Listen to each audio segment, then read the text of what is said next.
dengan bangga mempersembahkan serial Sandiwara Radio Misteri Mak Rompang.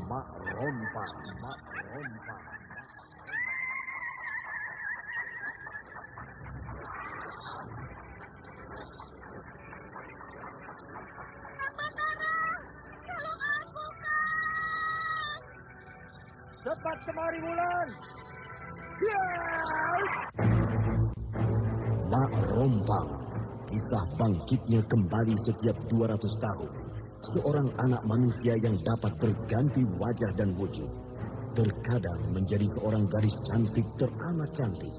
Terkadang menjadi seorang nenek tua renta buruk rupa yang selalu menimbulkan prahara dan malapetaka mengerikan bagi umat manusia.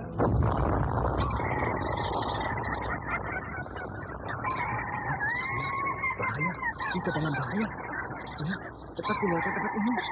Tunggu Kang Wira, aku mau menutup warung dulu. Jangan pikirkan warungmu, pikirkan nyawamu. Menjauh! Truk tunggal sudah menjauh. Takut itu berapa panas. Truk tunggal ada di mana, Wira? Truk tunggal berada di dalam kampus. Menyingkir semua! Menyingkir keluar dari desa!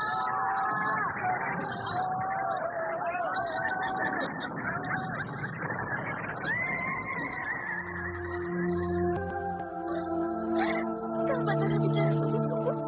Iya, karena saya mencintaimu, Wulandari. Mak Rompang diselingi pula tawaria penuh canda serta kisah cinta kasih yang penuh dengan liku-liku kehidupan dari dua insan manusia.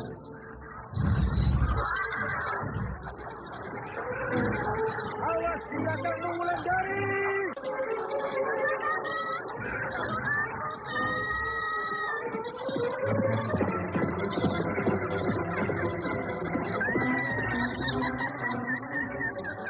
Celaka, Wulandari dibawa lari Mak Rompang. Didukung artis-artis terkenal Ferry Fadli, Yvonne Rose, Anna Sambayon, dan sederet bintang-bintang terkenal lainnya.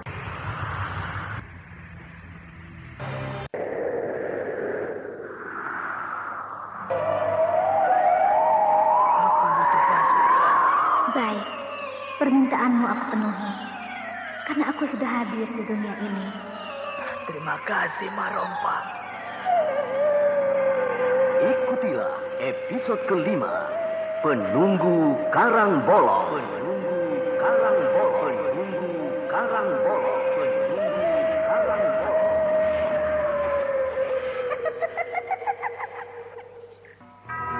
Naskah buah karya Asmadi Syafar.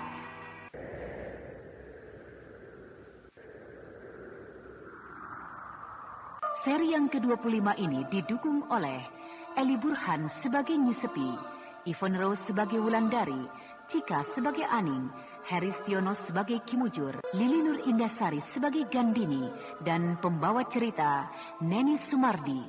Teknik dan montase Indra Mahendra dengan sutradara Denny Denhas. Pada kisah yang lalu diceritakan, Kirekso semakin parah luka-lukanya sehingga mencemaskan Gandini dan seluruh prajurit yang dipimpinnya. Sementara Batara mencoba mencari Kimujur untuk minta tolong mengobati Kirekso, tapi Gandini tidak memberi izin. Anda sekarang masih mendengarkan Sandiwara Radio di channel Memori 80. Desa Lubuk Mentilin. Dalam perjalanan pulang ke Gunung Raya, Kimujur melihat Nyi Sepi sedang berada di desa Tegasari bersama dengan muridnya yang bernama Wulandari.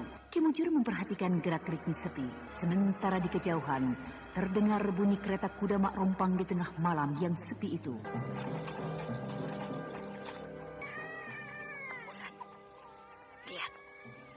Lihatlah di kejauhan itu. Lentera kereta kuda Mak Rompang tampak berkedip-kedip. Cahaya lampu lentera itu berkedip di tiup angin ya. Padahal itu hanya pandangan mata kita saja, Wulan. Dia permainkan penglihatan kita. Mari kita ke Aning. Bayi itu makin keras tangisnya. Mungkin dia makin takut. Iya, Nyi Guru. Aning, siapa? Aku, Wulandari.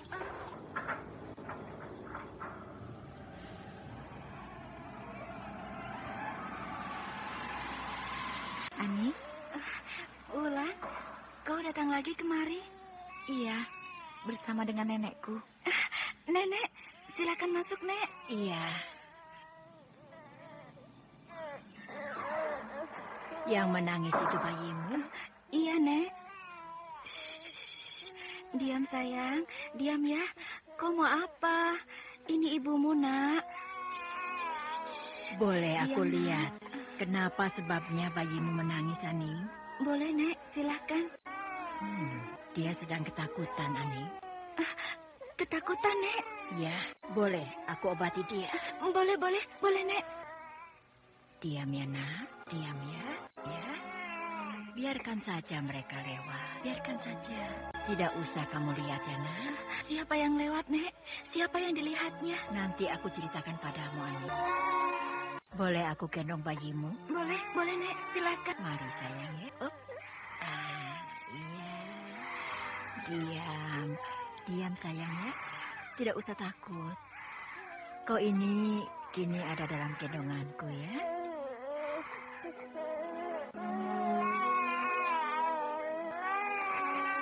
Bayi ini dalam gendonganku. Jangan coba mampir pada sukmanya. Jauhlah dari sekitar tubuh ini. Karena tubuh ini sudah aku pagar.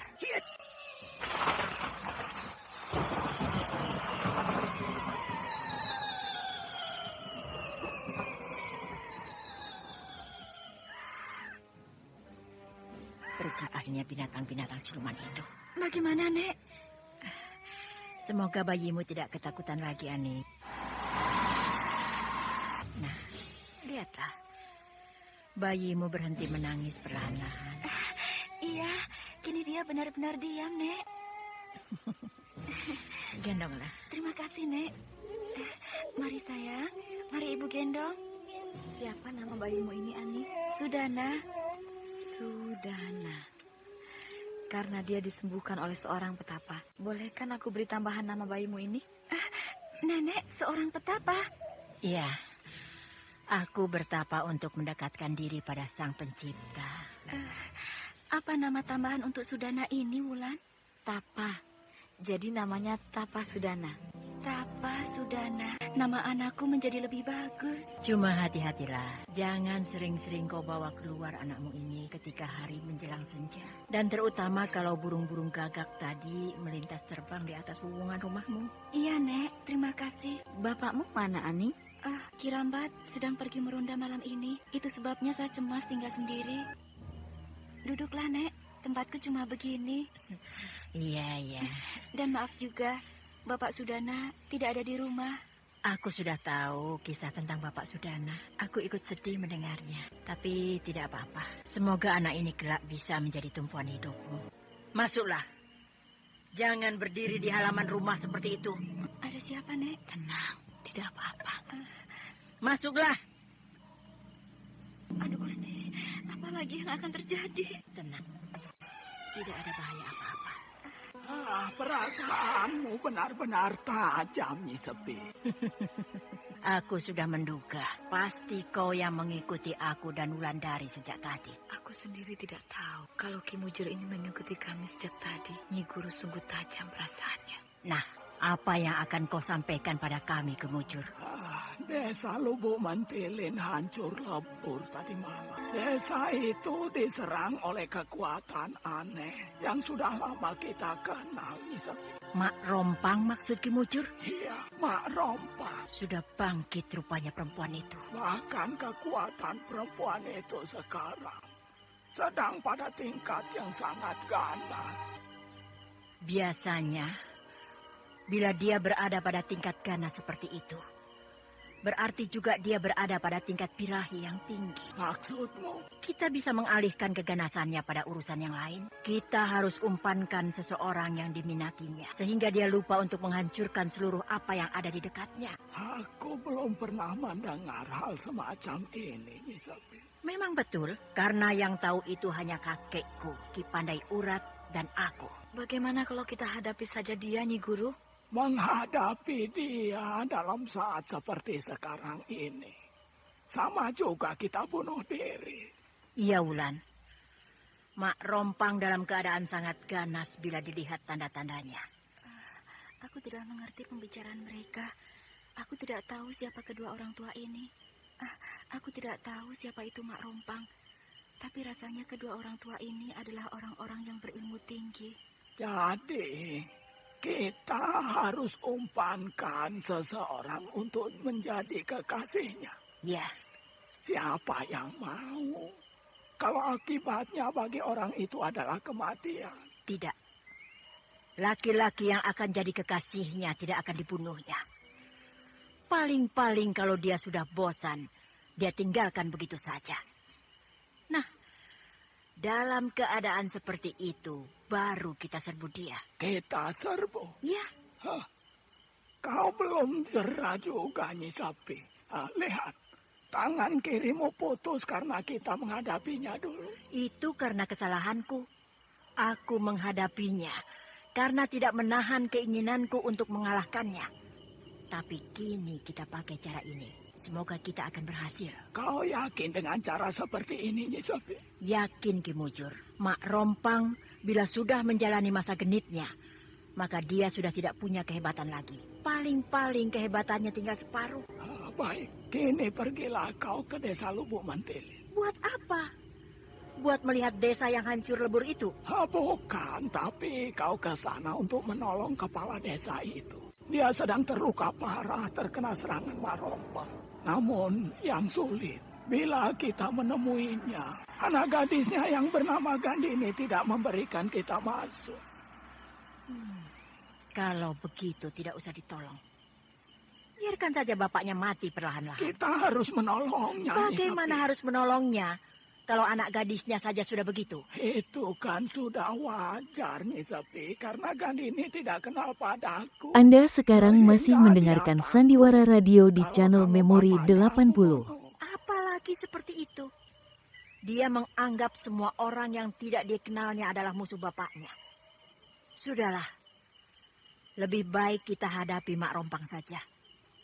Pekerjaan kita menjadi lebih sedikit. Nyi Sapi, bukankah tujuan hidup kita ini untuk membasmi perempuan laknat itu? Iya, betul. Bukankah niat membasminya supaya tidak ada lagi bencana yang disebarnya terhadap orang lain? Iya, betul.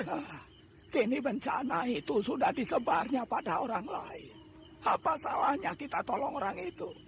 Tolonglah sendiri olehmu, Ki Mujur. Kalau aku bisa menolongnya, aku tidak akan mengikutimu. Aku tidak akan minta bantuan padamu. Rasanya aku juga tidak akan bisa menolong Ki Lurah itu. Rupanya memang tidak berniat untuk menolong orang lain, Sepi. Ya, padahal aku tahu betul bahwa kakekmu Ki Pandai Urat adalah orang yang jago dalam ilmu obat-obatan. Buktinya, tangan kirimu itu putus diserang Mak Rompang. Kau bisa mengobatinya sendiri. Berarti ilmu obat-obatan Ki Pandai Urat telah diturunkan padamu. Dan baru saja aku melihat bagaimana kau mengobati bayi yang bernama Sudana ini. Kalau saja bukan kau yang menolong bayi ini, maka besok pagi bayi ini pasti sudah menjadi mayat. Anakku akan menjadi mayat. Benar, Raning. Anakmu akan menjadi mayat besok pagi. Karena anakmu telah diserang secara gaib oleh burung-burung gagak Mak Rompang itu. Jadi anakku akan selamat, Nyi Sepi? Anakmu sudah sembuh. Terima kasih. Ini, kalungkanlah jimat ini di lehernya. Semoga Tapa Sudana tidak akan bisa diganggu lagi oleh kekuatan gaib. Terima kasih, Nyi Sepi. Maaf, bolehkah aku memanggilnya Sepi pada nenek?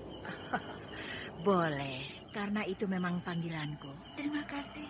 Hari sudah bertambah larut. Mau kemana, Ki Mujur? Aku mau pulang ke tempatku. Kenapa harus cepat-cepat? Karena aku kecewa pada sikapmu. Nyi Guru, kenapa kita masuk ke desa Lubuk Mentilin ini? Aku mau menolong Ki Lurah. Tapi bukankah Nyi Guru... Aku tidak mau diikuti oleh Ki Mujur. Itu sebabnya aku pura-pura menolak menolong Ki Lurah tadi. Oh, begitu. Ayo, rumah Ki Lurah sudah kelihatan dari sini. Iya.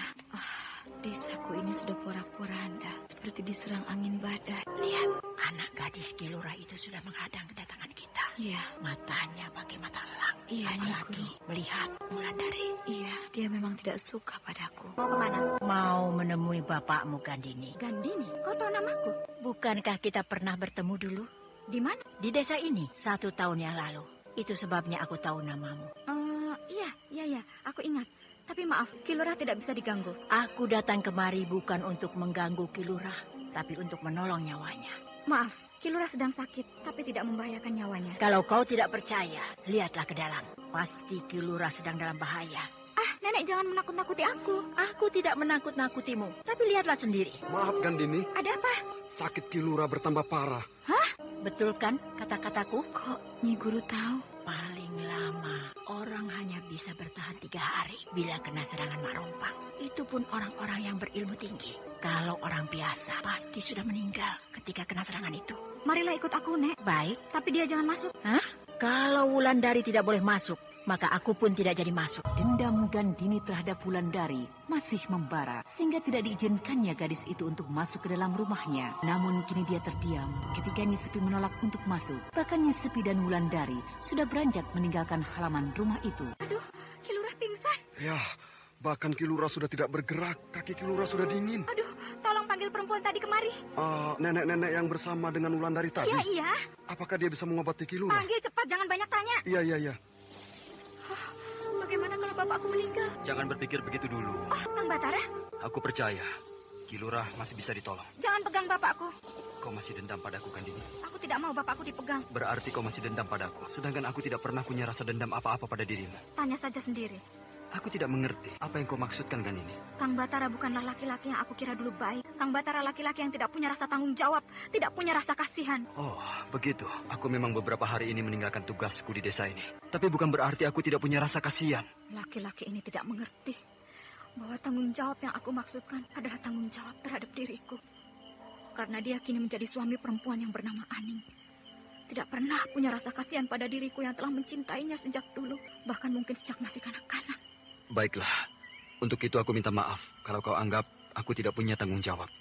Tapi kalaupun aku berada di desa ini waktu penyerangan itu terjadi, mungkin aku akan mengalami nasib yang sama seperti Ki Lurah. Bahkan mungkin aku sudah lebih dulu tewas bersama kawan-kawan yang lain. Sudah tidak perlu dibicarakan lagi. Tapi aku harap kau mau memaafkan aku, Gandini. Karena kita masih banyak menghadapi tugas bersama-sama. Masih banyak peperangan-peperangan besar yang harus kita hadapi bersama. Dan alangkah tidak enaknya kalau di dalam tugas itu kita saling bermusuhan. Gandini, mereka sudah datang. Suruh mereka masuk. Nenek, silakan masuk. Wulan? Kang Batara, bajingan. Kang Batara masih merindukan Wulandari. Walau dia sudah punya istri. Benar-benar bajingan dia. Beri aku jalan. Iya, Nek, silakan. Ki Lurah sudah pingsan sejak sore. Luka Ki Lurah sudah semakin parah. Untung dia punya ilmu kebal. Kalau tidak, mungkin sejak kemarin sudah meninggal. Apakah Ki Lurah terkena senjata beracun, Nyi Sepi? Menurutmu bagaimana? Kalau melihat bentuk lukanya, rasanya Ki Lurah memang terkena senjata beracun. Kau pintar. Tidak percuma Ki Mujur mengajarimu. Kenapa aku? Bapak sedang diobati. Lihat, Batara. Di sekitar luka ini, darah tidak mau jalan. Walau aku sudah membuka jalan darahnya. Guru Wulandari ini hebat. Walau tangannya hanya tinggal 1, tapi gerakan tangannya masih gesit. Seperti dia masih mempunyai 2 tangan. Nah, lihat. Racun dari luka ini kini keluar. Tahan, Ki Lurah. Tahan. Aku sedang mengeluarkan racun dari lukamu ini. Ki Lurah masih bisa terluka, walau punya ilmu kebal. Luka ini bukan disebabkan oleh senjata, tapi disebabkan oleh racun yang mengalir di dalam tubuhnya. Iya. Ki Lurah pingsan. Biarkan saja. Nanti kalau Ki Lurah sudah sadar, kau minumkan ramuan ini. Terima kasih. Aku permisi. Maaf, Nek. Aku harap Nenek mau tinggal di sini sampai besok pagi. Kenapa? Aku khawatir kalau Ki Lurah belum juga sembuh. Sembuh atau tidak, itu bukan tergantung aku, tapi tergantung Yang Maha Agung. Tapi aku berharap semoga Nenek mau memenuhi permintaanku. Mungkin supaya ada yang menolong. Kalau tiba-tiba Ki Lurah butuh pertolongan, Nyi Sepi. Baiklah. Kamar sudah disiapkan untuk Nenek. Aku berdua, bukan sendirian. Iya, kamar itu bisa ditempati bersama dengan Wulandari. Terima kasih. Mimpi apa aku? Bisa tidur di rumah Ki Lurah. Gandini mendatangiku. Apakah dia mau marah padaku? Karena aku bisa tidur di rumahnya ini. Tapi kalau dia menyerangku, akan aku hadapi. Aku tidak peduli, dia itu anak kilurah. Kau belum tidur? Belum. Kenapa? Belum mengantuk. Nenek itu mana? Sedang keluar. Mengapa keluar? Tidak tahu. Katanya di dalam rumah ini panas. Padahal desa kita sekarang sedang dalam bahaya. Apalagi tengah malam begini. Mungkin sebentar lagi kembali. Boleh aku duduk di sini? Kenapa tidak? Bukankah ini rumahmu? Iya. Kau tidak mencari Kang Batara? Tidak. Kalau kau mau menemuinya, dia ada di perbatasan sebelah barat. Dia sedang meronda bersama dengan prajurit yang lain. Tidak usah. Memang, sebaiknya tidak usah menemui dia. Aku tidak bermaksud membicarakan ini, Gandini. Kau banyak mendengar berita tentang Kang Batara? Berita apa? Ya, macam-macam. Tidak, saya tidak pernah tahu. Sayang kalau begitu. Padahal, kau harus tahu kejadian-kejadian yang terjadi beberapa bulan terakhir ini. Misalnya? Ya, misalnya tentang Kang Batara sudah punya istri. Sudah punya istri? Wah, kau benar-benar belum tahu rupanya. Belum.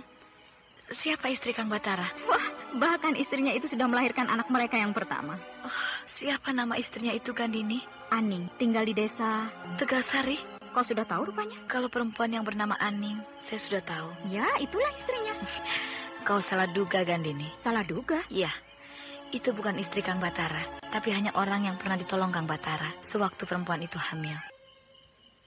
Dengan tenang, Wulandari menceritakan peristiwa yang dialami oleh Aning ketika dia masih di kota raja. Bahkan Wulandari menceritakan bagaimana Batara menolong Aning dan bapaknya ketika pulang kembali ke Tegalsari setelah kembali dari kota raja. Gandini mendengarkan dengan seksama. Di wajah gadis itu timbul kembali harapan-harapan yang selama ini seolah-olah sudah dikuburnya. Bahkan kami baru saja datang dari desa Tegalsari melihat Aning dan anaknya. Aning sudah aku anggap saudara sendiri. Oh, begitu? Ya, begitulah ceritanya. Bagaimana Kisono Keling? Apakah Kisono Keling masih merasa lelah? Sudahlah, kekuatanku serasa sudah pulih kembali. Baguslah kalau begitu. Bagaimana keadaan pasukan kita setelah sebulan lebih aku tinggalkan? Tidak kurang satu apapun Kisono Keling. Apa saja yang sudah terjadi selama aku tinggalkan Kunjara? Tidak ada apa-apa. Semua berjalan baik.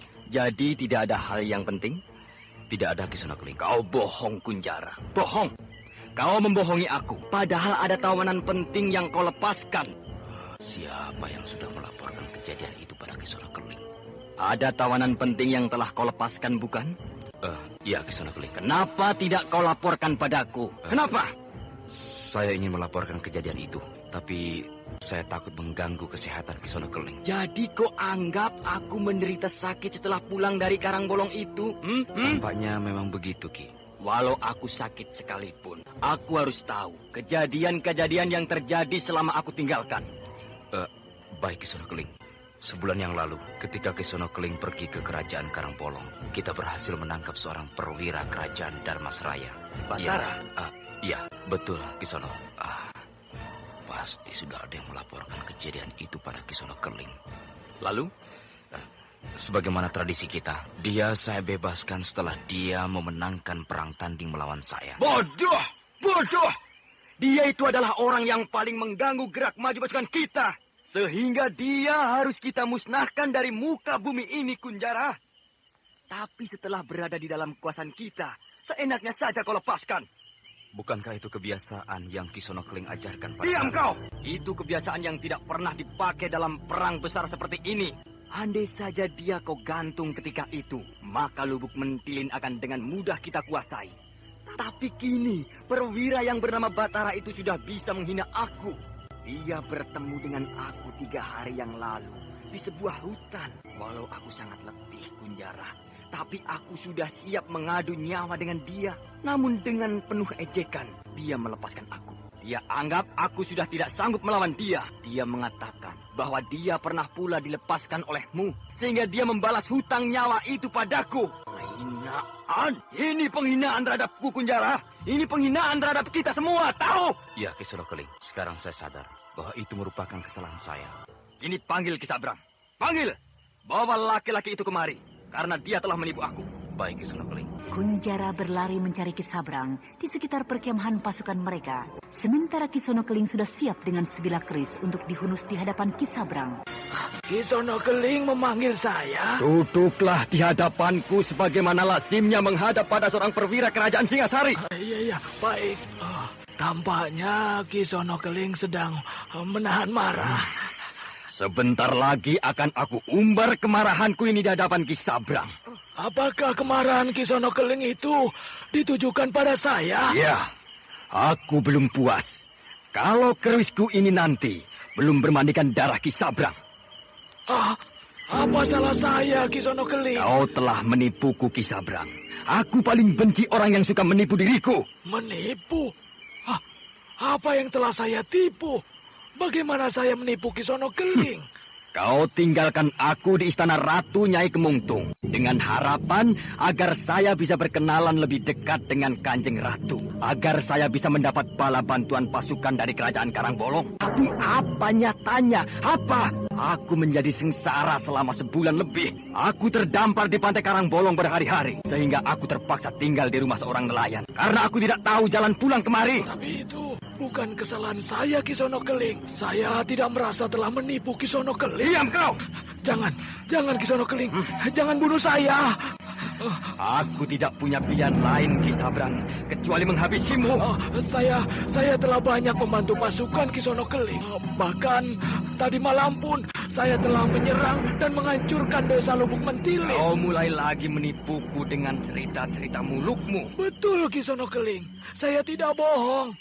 Kalau tidak percaya, silakan datang ke desa Lubuk Mentilin untuk melihat kenyataannya. Kunjara! Jaga Ki Sono Keling! Ki Sono Keling memanggil saya? Ya. Perintah yang akan Ki Sono Keling bebankan pada saya akan saya jalankan. Panggil petugas sandi kemari. Baik, Ki Sono Keling. Ki Sabrang, kalau saja petugas sandi kami memberikan keterangan yang tidak sesuai dengan laporan Ki Sabrang, maka sampai malam inilah umur Ki Sabrang. Celaka. Kalau saja tidak terbukti, mati aku. Petugas sandi siap menghadap. Duduk kau. Siaga Ki Sono Keling. Aku mau mendengar laporanmu tentang keadaan desa Lubuk Mentilin. Lubuk Mentilin dalam keadaan hancur lebur, Ki Sono Keling. Betul itu? Betul, Ki Sono Keling. Karena desa itu mendapat serangan 3 hari yang lalu. Apakah kau yang mengadakan serangan 3 hari yang lalu, Kunjara? Bukan, Ki Sono Keling. Saya tidak berani melakukan serangan bila tidak ada perintah dari Ki Sono Keling. Petugas sandi, kapan serangan itu dilakukan? Menurut berita yang saya dapat, serangan itu dilakukan pada tengah malam. Lubuk Mentilin diserbu oleh ribuan pasukan yang tidak dikenal. Kau betul, Ki Sabrang. Lubuk Mentilin sudah hancur lebur. Saya yang melakukan penyerbuan itu. Ya, karena saya adalah panglima perang kerajaan Karangbolong. Baik. Keris ini terpaksa harus aku sarungkan kembali. Jadi kini Ki Sono Keling sudah yakin bahwa saya memang berjuang untuk Singasari, bukan untuk siapa-siapa. Nah, kalian berdua boleh meninggalkan tempatku ini. Siaga Ki Sono Keling.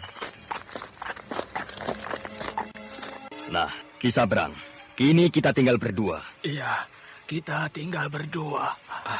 Dia mulai baik lagi padaku. Aku sengaja menyuruh Ki Kunjara dan petugas sandi untuk meninggalkan ruangan ini karena aku ingin bicara rahasia padamu, Ki Sabrang. Silakan, saya sudah siap untuk mendengarnya. Tapi untuk lebih enaknya, aku ingin menyuguhkan minuman pada Ki Sabrang. Ya, anggaplah minuman ini sebagai tanda persahabatan kita kembali. Nah, silakan minum, Ki. Ya, terima kasih. Bagaimana? Enak rasanya? Enak. Minuman itu sengaja aku bawa dari tanah Jawa. Minuman yang selalu dihidangkan untuk tamu-tamu terhormat. Iya. Nah, mari kita lupakan hal-hal tadi. Ya, kini kita buka lembaran baru. Ya, saya tidak pernah merasa punya persoalan dengan Ki Sono Keling. Ya, karena dari dulu saya menganggap Ki Sono Keling adalah sahabat saya. Iya, saya mengerti. Saya ingin bertanya pada Ki Sabrang, apa betul Nyai Kemuntung itu Ratu Siluman? Kenapa Kisono Keling bertanya begitu?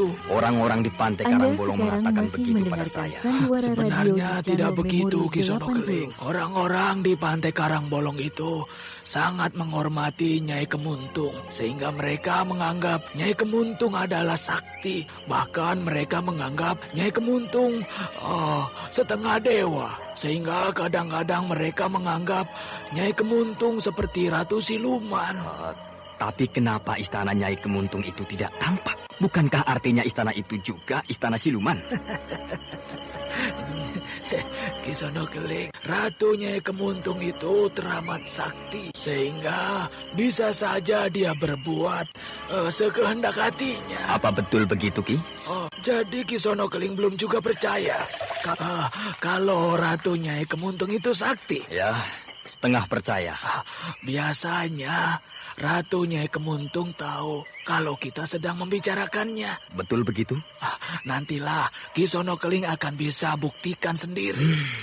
Aku jadi ragu-ragu, Ki Sabrang. Tapi yang paling penting, kalau Kisono Keling berteman dengan Ratu Nyai Kemuntung, maka Kisono Keling akan terjamin segala-galanya. Kenapa begitu? Ya, karena Ratu Nyai Kemuntung itu sangat menyintai Kisono Keling.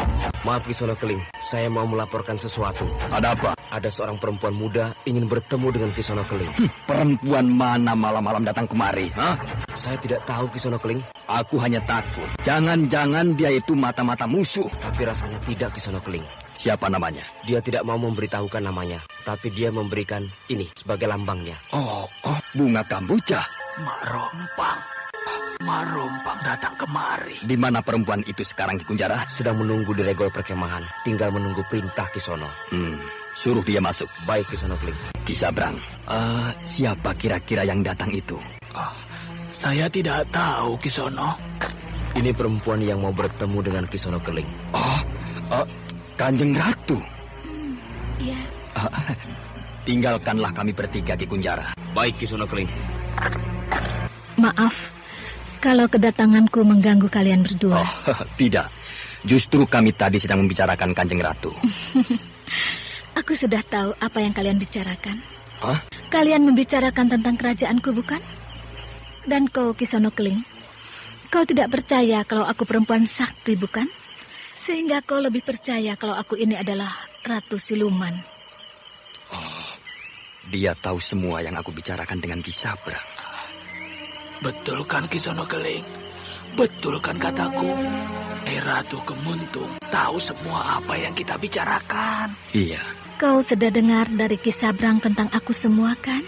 Sudah, Kanjeng Ratu. Kau juga sudah mendengar tentang bagaimana desa Lubuk Mentilin porak-poranda, kan? Sudah, luar biasa. Kecantikannya luar biasa. Sekarang aku ingin mengajakmu untuk melihat-lihat dari dekat keadaan desa Lubuk Mentilin itu. Dari dekat? Iya, dari dekat. Kau takut? Kau tidak usah takut, karena kau adalah seorang panglima perang. Dan lagi, kau akan aku bawa ke sana dengan naik kereta kudaku. Ya, baiklah. Bagus, kita berangkat sekarang. Tapi... Kau takut kita tidak membawa pengawal ke sana? Iya, karena kita memasuki sarang musuh. Jangan takut. Aku sudah membawa pengawal-pengawal yang tangguh. Ki Sabrang, bagaimana? Ikuti saja apa maunya Kanjeng Ratu. Tapi... berjalan bersama Kanjeng Ratu dijamin keselamatan kita.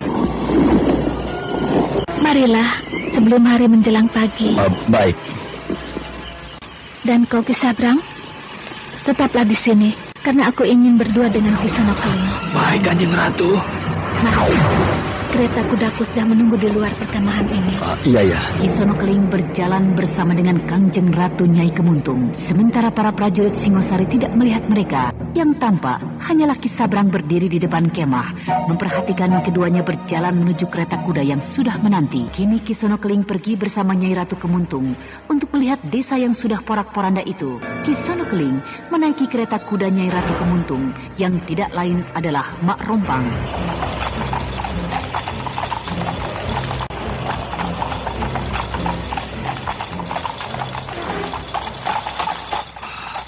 Kereta kuda sangat bagus. Aku serasa bermimpi naik kereta kuda kerajaan ini. Apa yang kau pikirkan, Kisono Keling? Tidak. Kau tidak usah bingung naik kereta kudaku ini. karena kau adalah tamu terhormat. Iya, Nyai Ratu Kemuntung. Benar-benar aku berhadapan dengan orang sakti. Dia tahu apa yang sedang aku pikirkan. Bentar lagi kita akan berada di perbatasan Lubuk Mentilin. Tapi perbatasan itu dijaga ketat. Jangan takut. Kita juga membawa pasukan yang kuat. Lihatlah ke belakang kalau tidak percaya. Ribuan pasukan berada di belakang kereta ini. Sudah tenang? Dari mana datangnya prajurit sebanyak ini? Dari kerajaanku. Nah, lihatlah. Yang berkuda paling depan itu. Ki Sabrang? Iya. Dia adalah panglima perangku di kerajaan Karangbolong. Kalau pasukan dengan kekuatan seperti ini, sekarang pun saya berani menyerbu Lubuk Mentilin. Nanti, saatnya pasti akan tiba. Lubuk Mentilin akan kita ratakan dengan tanah. Aku melihat iring-iringan obor di kejauhan. Keluarlah, Ki Mujur. Aku paling tidak suka diikuti terus seperti ini. Aku mengikutimu karena kau ternyata berbaik hati. Apa maksudmu? Kau masih mau datang ke Lubuk Mentilin untuk mengobati Ki Rekso. Kita ini sudah tua. Kapan lagi berbuat baik kalau tidak sekarang? Bagus. Aku baru tahu kalau di dalam tubuhmu itu terdapat jiwa yang halus, welas asih, dan budiman. Walaupun bicaramu suka menyakitkan hati orang. Sudahlah. Tidak usah bicara merayu-rayu begitu. Kita sudah sama-sama tua. Masa muda kita sudah lewat. Nah, betul kan? Baru saja aku bilang. Sudah kau ucapkan kata-kata yang menyakitkan hati. Apakah kata-kata seperti itu menyakitkan hatimu? Ya mungkin juga iya. Tapi aku tidak peduli. Karena aku sudah tahu isi hatimu. Kau baik budi. Sudahlah. Jangan diulang-ulang lagi hal itu. Kau masih ingat hubungan kita waktu muda rupanya. Sama denganmu, Ki Mujur. Kau juga tentu ingat. Tapi tidak perlu kan kita ulang-ulang? Karena masa itu sudah lewat bagi kita. Iya, sudah lewat. Masa muda itu sudah lewat bagi kita. Baiknya, kita jaga saja hubungan kedua murid kita. Semoga mereka bisa mempersatukan cinta mereka menjadi sebuah rumah tangga yang tentram. Iya, aku juga bercita-cita begitu. Ki Mujur, kau sudah melihat obor-obor itu? Iya, bahkan di depan obor-obor itu ada kereta kuda. Aku juga sudah melihatnya. Dan kau tentu sudah tahu siapa yang menaiki kereta kuda itu kan? Sudah. Ini yang paling aku takutkan. Mereka datang dalam jumlah yang besar. Aku juga ngeri melihat hal ini. Jangan-jangan desa ini akan mereka telan. Ilmu Mak Rompang itu memang benar-benar hebat. Apa maksudmu? Para prajurit yang menjaga perbatasan tidak melihat sama sekali adanya kedatangan iring-iringan itu. Dia tutup mata orang-orang itu sehingga tidak melihat apa-apa. Iring-iringan itu bertambah dekat, Ki Mujur. Iya, rombongan itu bertambah dekat. Bagaimana, Ki Mujur? Yang bisa kita andalkan untuk menghadapi mereka cuma Batara dan Wulandari. Sedangkan yang lainnya tidak akan mengerti apa-apa. Apa sebenarnya yang harus dilakukan untuk menghadapi kebangkitan siluman ganas itu? Muridku pasti siap untuk menghadapi bencana ini, Ki Mujur. Muridku juga sudah siap, Nyi Sepi. Kita cuma berempat. Iya, kita cuma berempat. Tapi rasanya kita siap untuk mati berempat. Asalkan Mak Rompang itu bisa kita musnahkan. Iring-iringan itu memang dahsyat sekali. Obor-obor yang mereka bawa ribuan banyaknya. Berarti pasukan yang datang juga ribuan banyaknya. Aneh. Mereka mulai melewati perbatasan. Tapi tidak satupun pasukan penjaga perbatasan mencegah mereka. Mereka tidak melihatnya, Kang Batara. Wulan? Iya, aku. Sudah lama kau berdiri di belakangku? Sudah sejak tadi. Sudah sejak tadi? Kenapa tidak kau sapa aku? Aku senang melihat Kang Batara. Aku kagum melihat Kang Batara, sehingga aku lupa untuk menyapa. Makin hari kau makin tinggi ini. Kemudian hari kelak sulit mencari orang yang bisa mengalahkanmu. Nanti pasti ada orang yang bisa mengalahkan aku. Ada? Siapa? Orang itu sedang berdiri di hadapanku sekarang. Pandainya kau mencari perumpamaan. Tapi betul kan, hanya Kang Batara yang bisa mengalahkan aku. mengalahkan hatiku sampai aku tidak bisa melupakan Kang Batara. Aku juga begitu, Wulan. Cintaku padamu takkan pernah bisa dilunturkan oleh apapun juga. Tapi kalau melihat cahaya ribuan obor yang sedang mendekati kita itu, aku jadi berpikir, apakah cinta kita akan bisa kita teruskan sampai akhir zaman nanti? Aku tahu, Kang Batara. Aku juga berpikir begitu. Karena yang akan kita hadapi adalah siluman ganas yang baru bangkit dari tidurnya setelah diam selama 25 tahun. Iya, dia bangkit setelah menjalani tidur yang panjang. Tapi tidak apa-apa, Kang Batara. Kalau malam ini kita harus tewas di tangan siluman laknat itu, aku tidak kecewa. Karena aku akan tewas di samping kekasih yang aku cintai. Aku juga, Wulandari. Aku tidak akan kecewa karena kita akan ditakdirkan mati bersama-sama. Mereka sudah semakin dekat, Kang Batara. Kita harus bersiap. Bersiap untuk mengadu jiwa. Kang Batara sudah siap? Sudah. Kau? Aku sudah siap untuk berkorban agar kejahatan ini sirna dari muka bumi. Bagus. Kau sudah punya tekad yang teguh.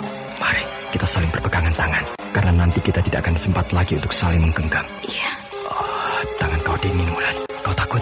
Perempuan seperti aku pasti merasa takut. Karena yang akan aku hadapi adalah musuh yang tangguh. Sudah banyak korban yang berjatuhan di tangannya sejak zaman dahulu.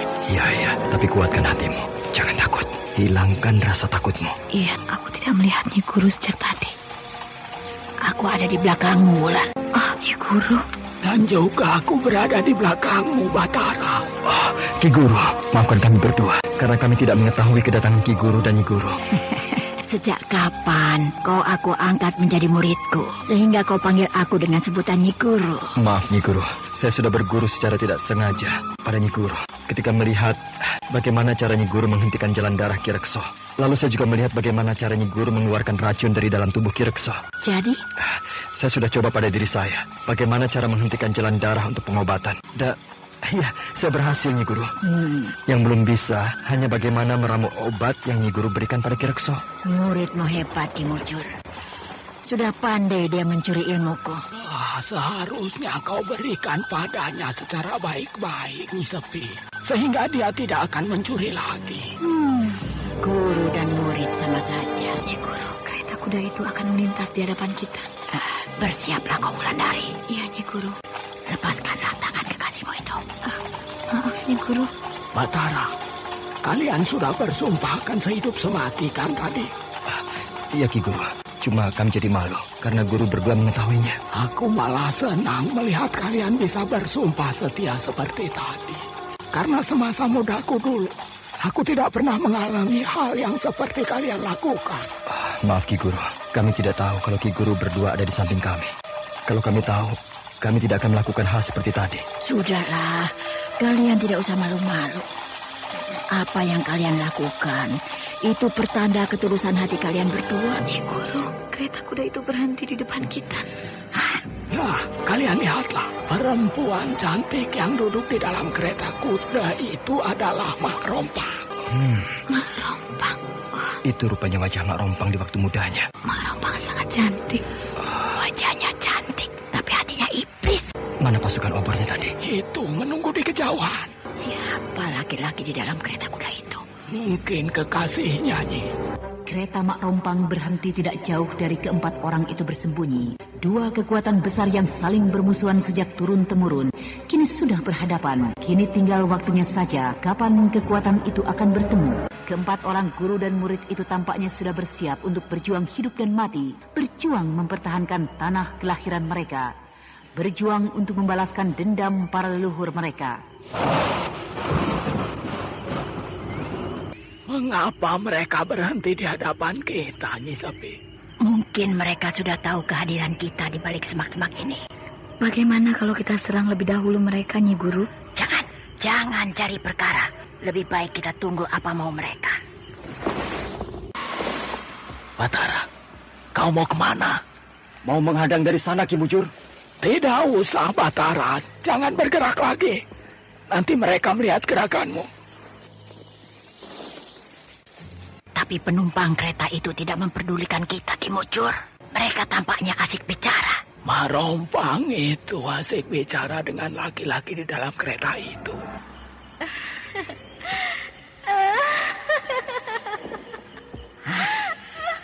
Kau dengar tertawanya, Ki Mujur? Iya, aku dengar. Tapi aku tidak tahu makna tertawanya itu. Pertanda Mak Rompang sedang bercengkrama dengan seorang laki-laki yang disukainya. Apa yang harus kita lakukan sekarang, Nyi Sepi? Kenapa harus aku yang kau tanya? Karena kau yang tahu sifat-sifat Mak Rompang. Kita harus menunggu. Kalau perlu, inilah saatnya kita mengulur-ulur waktu supaya dia lupa pada tujuannya semula karena dia asik dengan laki-laki pilihannya. Baiklah, kalau begitu kita tunggu saja. Kau tampaknya lebih suka menunggu, kan? Suka. Menunggu dengan sabar berarti banyak hal yang bisa kita selesaikan dengan baik. Betul. Dulu, ketika kita bertarung dengan iblis betina itu, aku tidak sabar menghadapinya, sehingga tangan kiriku jadi hilang terkena serangannya. Sedang apa mereka di atas kereta kuda itu? Kita tidak bisa melihatnya dengan jelas, karena tenda kereta kuda itu telah dipagari dengan kekuatan gaib. Lama juga menunggu begini, seperti sedang menunggu hukuman mati. Ada apa, Wulan? Kang Batara telah hilang di balik semak-semak itu. Bagaimana? Telah kau lihat desa Lubuk Mentilin itu di waktu malam? Sudah, Nyai Kemuntung. Desa ini benar-benar hancur. Itu adalah hasil kerja Panglima Perangku yang bernama Ki Sabrang. Untung tidak aku bunuh Ki Sabrang tadi. Kalau tidak, maka malam ini aku tidak akan bisa menyaksikan hasil kerjanya. Karena aku pasti dibunuh oleh Nyi Kemuntung. Apa yang kau pikirkan lagi? Saya tahu bahwa pimpinan desa ini masih hidup. Bahkan perwira-perwira pasukan di desa ini masih ada. Itu yang saya pikirkan. Pasti yang kau pikirkan bagaimana menghancurkan mereka, bukan? Iya, bagaimana menghancurkan mereka. Itu soal mudah bagiku. Soal mudah. Jadi akan kita hancurkan sekarang juga? Tunggu, jangan terburu-buru. Kenapa? Ada hal yang belum aku sampaikan kepadamu. Apa itu? Kau telah aku angkat menjadi kekasihku. Kau, aku anggaplah lulus dari ujianku di Istana Karangbolong. Jadi, aku diuji waktu itu, Kanjeng Ratu? Iya. Jadi aku bisa menyuntingmu? Kau bisa menyunting aku. Berarti kau sudah jadi suamiku. Sedangkan untuk itu, ujianku belum lulus. Aku tidak mengerti. Mulai malam ini, kau resmi menjadi kekasihku. Bukan suamiku. Karena untuk menjadi suamiku, kau harus berada di dalam istanaku. Kau harus tetap di sana tanpa harus keluar lagi. Begitu? Ya. Sedangkan kau masih butuh perang. Masih butuh menyerbu kerajaan Damasraya. Tugasku masih banyak. Jadi, lebih baik kau menjadi kekasihku saja. Kau akan aku temani kemana saja. Aku tidak akan menyia-nyiakan kesempatan ini. Aku tidak akan melewatkan saat yang bagus ini. Mari kita habiskan malam yang indah ini, Sanokeling. Kemana kita? Kita duduk di sini, di bawah pohon yang rindang, sambil memandang cahaya bulan yang terang dan bagus itu. Duduk? Buat apa duduk-duduk di situ? Kenapa kau ragu? Kalau kita berhenti di sini, bagaimana dengan pasukan di belakang kita? Apakah mereka harus menunggu kita? Mereka harus menunggu kita. Karena kita adalah yang memimpin mereka. Aneh. Aku ingin malam ini adalah peperangan dengan pasukan Dharmasraya. Tapi Nyai Kemuntung menginginkan duduk di bawah pohon yang rindang ini sambil melihat cahaya bulan. Benar-benar tidak ada di dalam ilmu keprajuritan yang aku ketahui. Pengalaman tadi malam betul-betul aneh, tapi menyenangkan. Betul, keadaan desa itu hancur lebur, Ki Sonokeling. Betul. Ya. Aku melihat sendiri tadi malam. Tapi kenapa tidak kita serang saja sekarang? Biar benar-benar hancur dan rata dengan tanah. Iya juga ya. Kenapa kita harus berdiam di sini terus? Kalau desa itu sudah bisa kita tundukkan, maka kita akan bisa bergerak ke lain desa. Bahkan kita akan mencoba masuk ke kota raja di sebelah sini. Kapan kita mulai penyerangan? Lebih baik kita atur dulu seluruh pasukan kita. Lalu kita beritahukan pada Kanjeng Ratu Nyai Kemuntung. Maaf, Ki Sonokeling. Menurut saya, kita tidak usah terlampau bergantung pada Nyai Kemuntung. Apalagi desa itu sudah lemah kedudukannya. Dalam sekejap mata, desa itu akan habis dari muka bumi ini. Atur pasukan kita. Pasukan sudah lama siap untuk mengadakan penyerbuan. Kalau begitu, Kau dan aku berangkat sekarang juga menuju perbatasan desa Lubuk Mentilin. Menurut laporan petugas Sandi, keadaan pasukan musuh di desa itu sedang dalam keadaan lemah. Kapan berita itu kau dapat? Kemarin sore. Berita itu basi. Aku tidak percaya. Jadi, kita berdua berangkat sekarang juga ke batas desa untuk melihat kekuatan musuh. Bukankah Kisono Keling sudah melihat keadaan desa itu tadi malam? Aku kurang percaya dengan penglihatan di waktu malam. Ayo, kita berangkat. Siaga Kisono. Mana kuda tunggangannya? Itu, di sana Kisono.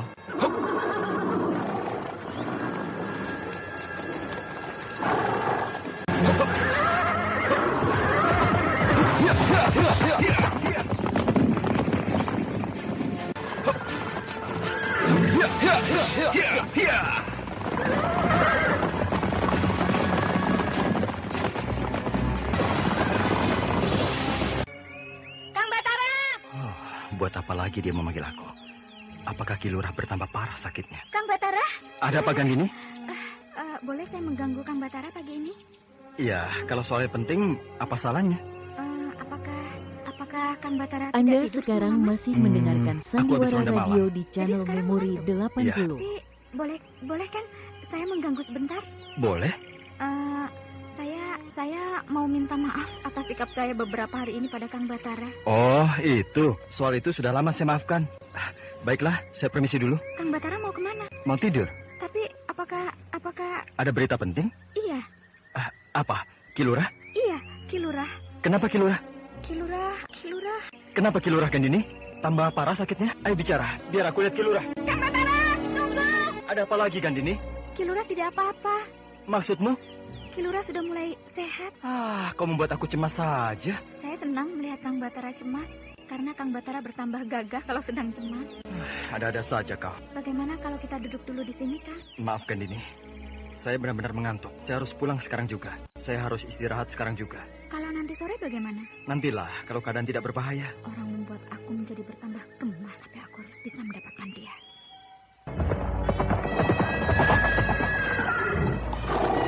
Kau lihat Kunjara? Ya, Kisono Keling.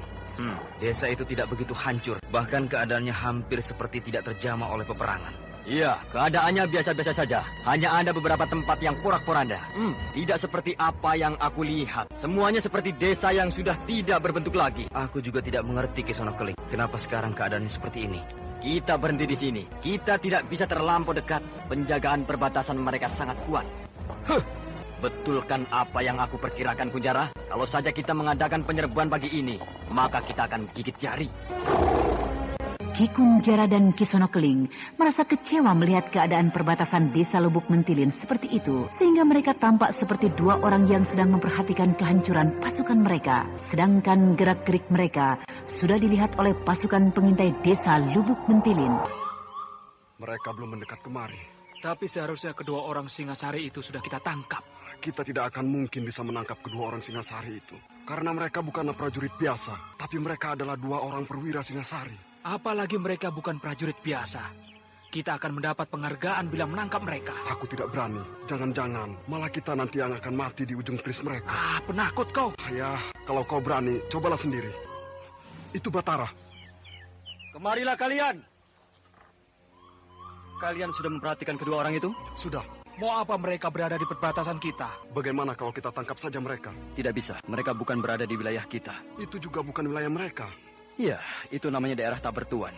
Daerah tak bertuan? Betul, di batas pohon kedoya hutan itu adalah wilayah yang sudah mereka rebut. Sedangkan dari pohon maja kemari adalah wilayah kita. Nah, yang di tengah-tengah itu tidak ada yang menguasai. Itu namanya wilayah tak bertuan. Sudahlah, kita tidak usah memikirkan hal-hal seperti itu.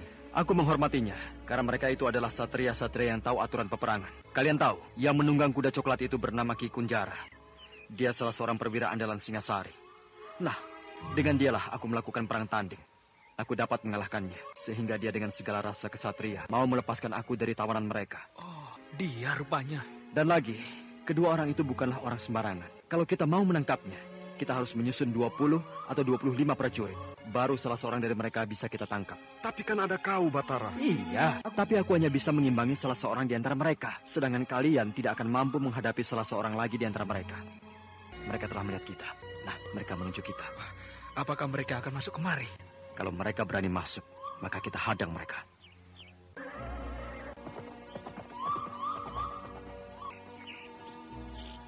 Bagus. Mereka akhirnya pergi meninggalkan daerah tak bertuan itu. Apa mau mereka berada di tempat itu? Mungkin mereka mengamati keadaan kita. Mereka itu pongah, berani betul berada di tempat itu. Padahal, kalau kita yang berdiri di sana, maka puluhan anak panah sudah datang menyambar tubuh kita. Apa aku bilang? Pertahanan mereka sangat kuat. Sulit bagi kita untuk menerobosnya. Tapi pertahanan itu bukan dilakukan oleh prajurit yang terlatih, Kisona Keling. Mereka itu para petani yang disiapkan untuk berperang. Apa kau tidak jerah? Bagaimana kita dijepit dari segala penjuru waktu berlangsung perang sebulan yang lalu? Ya, aku tahu. Nah, yang aku khawatirkan adalah bahwa tiba-tiba kita dihajar dari dalam desa itu oleh pasukan kerajaan yang ditempa di dalam sana. Jadi apa rencana selanjutnya, Kisona Keling? Kita tunggu bantuan dari Nyai Kemuntung. Ratu Karangbolong itu punya banyak pasukan yang kuat dan hebat. Siapa Kisanak? Namaku Kemuntung. Perlu apa Kisanak senja-senja begini datang ke gubuk kami? Saya dari jauh, dari pantai Karangbolong sampai di sini. Hari sudah senja begini. Oh, jadi saya kemalaman kalau saya meneruskan perjalanan saya. Oh, kalau cuma untuk menginap, boleh saja. Cuma kami mohon maaf karena tempat kami ini begini. Tidak apa-apa, saya malah bergembira sekali karena Kisanak mau memberikan tempat untuk bermalam bagi saya. Nah, mungkin Kisanak bisa tidur di amben ini karena tidak ada lagi tempat di dalam. Tidak apa-apa. Letih sekali sehabis berjalan jauh. Namanya Nyai Kemuntung. Cantik sekali perempuan ini. Pasti dia belum punya suami. Tapi kenapa dia berani betul jalan sendiri di tengah-tengah negeri yang sedang dilanda perang ini? Nama Kisanak siapa? Aning. Aning. Iya. Dengan siapa kau tinggal di rumah ini? Dengan bapak saya. Kau sudah punya suami? Sudah. Maksud saya sudah cerai. Oh, sudah cerai.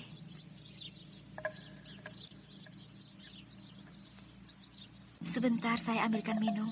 Mungkin Ni Kemuntung haus. Oh ya, kau ternyata sangat baik pada tamumu. Siapa tamumu itu, Aning? Saya tidak kenal, Pak. Bapak lihat tadi, dia masih muda dan cantik sekali. Iya, Pak, cuma... Cuma apa? Perasaan saya tidak enak. Mungkin karena kamu gugup melihat kecantikannya, Aning. Iya, memang mungkin begitu. Akan saya antarkan dulu minum buat dia. Mungkin dia haus, Pak. Apakah dia mau minum minuman air putih ini? Yang kita punya hanya ini, Pak. Apakah tidak ada air kelapa muda? Kemana mau dicari kelapa muda senja hari begini? Aning. Ya. Jangan-jangan dia anak raja yang menyamar. Jadi... Kita malu, Aning. Malu memberikan air putih begini. Saya sudah bosan dengan segala macam anak raja, anak bangsawan, Pak. Buktinya Kang Wangsa Dirja tidak punya tanggung jawab terhadap anaknya, Tapasudana. Tapi kita malu, Aning. Malu. Kita tidak bisa menyuguhkan apa-apa pada tamu kita itu. Dari dulu Bapak selalu begitu. Ketika Kang Wangsa Dirja datang menemui saya, dulu juga begitu. Tapi lihat, sudah seperti ini. Kang Wangsa tidak mau tahu lagi. Iya, sudahlah. Aning memberikan air putih untuk Nyai Kemuntung yang tidak lain adalah Mak Rompang. Ketika perempuan cantik minum air yang disuguhkan oleh Aning, Aning memperhatikan kecantikan Nyai Kemuntung. Aning tampak kagum sekali, namun rasa gelisahnya tidak bisa dia sembunyikan. Hari berganti dengan malam. Suasana desa Tegalsari sangat sunyi. Jalan-jalan desa tampak lengang. Yang ada hanya beberapa orang yang sedang meronda desa mereka. Tiba-tiba terdengar tangis bayi yang sangat keras dari rumah Aning. Sementara Mak Rompang sedang berdiri di luar muka pintu rumah Aning.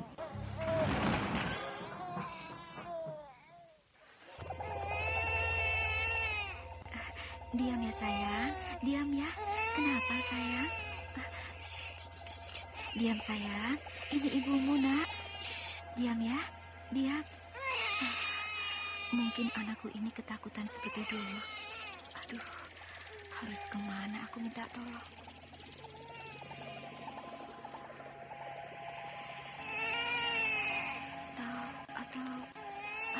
Diam nak, diam. Ini kan ada jimat di lehermu. Pegang. Nah, pegang yang kuat jimatmu ini. Nah, begitu nak ya. Betul, anakku ini diganggu lagi oleh kekuatan gaib yang tidak tampak. Tapi syukurlah, dia sudah diam. dia sudah tidur kembali.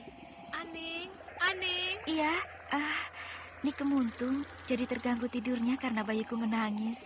Aning. Iya, tunggu. Maaf.